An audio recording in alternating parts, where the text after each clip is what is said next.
So guys, welcome to my YouTube channel. In today's video I'll be teaching you how to draft and cut out this asymmetric neckline that you're seeing on the screen. It's a very easy something, so if you know you've not subscribed to my YouTube channel, do so that whenever I drop a new video you will get notified. So guys, let's get started. So for this I'll be using this doll face. The length is 9 inches. Is for nobody. I just want to use this for the illustration, so I will have to trim this other side because it's longer. I'm having about 10 inches, and because the length I'll be using is 9 inches, so to align it with the other side I just trim it like so. So the next thing I'll have to do is to measure my shoulders. My shoulder is 15 divided by 2. I have 7.5 inches, so I just chalked down my 7.5 inches like so. So the next thing I'll be coming down by my round sleeve measurement. My round sleeve is 12. I'm using 12 round sleeve divided by 2, which is 6. So the next thing I'll have to do is to divide my shoulder. I'll be using 3.5 inches for the shoulder. Yeah, this is what I just did. I'm trying to show you on the screen. I used 3.5 inches for the shoulder. So the next thing I'll have to do is to measure my bust. I'll be using total of bust 10 for this illustration. I will just connect it down to the waist because, like I said before, it's a nobody's measurement. I'm just using it for this illustration.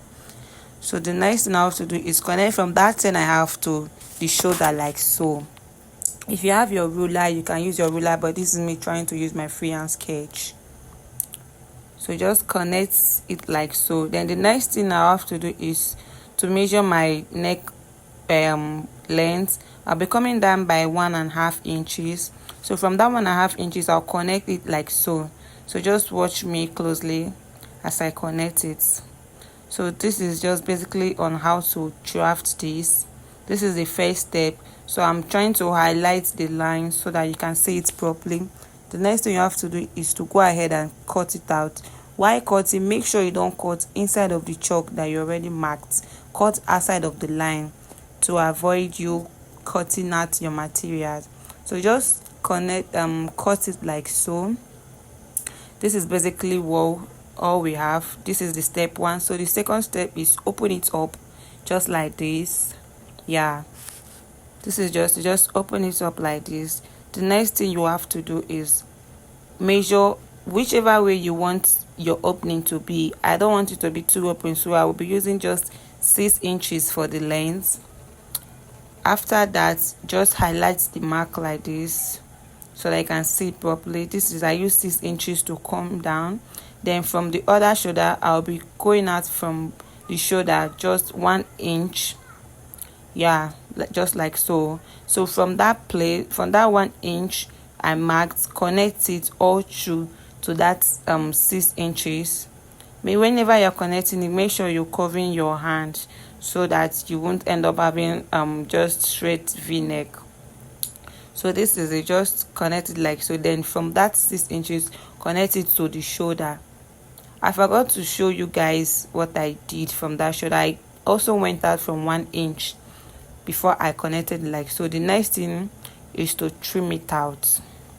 So I'm trying to turn it so that I will be able to trim it out. So guys, if you know this video was helpful, make sure to give it a thumbs up, comment, like, share and subscribe so that you can get more notification on whenever I drop a new video or a tutorial on how to cut and sew. So this is what we have. It's very simple to learn. So when cutting, make sure you take it easy whenever you get to this pointed part to avoid you not cutting your material. So guys, thank you for staying tuned. Thank you for watching this video. If you know this video was helpful, make sure you subscribe. So all you need to do is just cut out your facing and take it to your machine. Bye.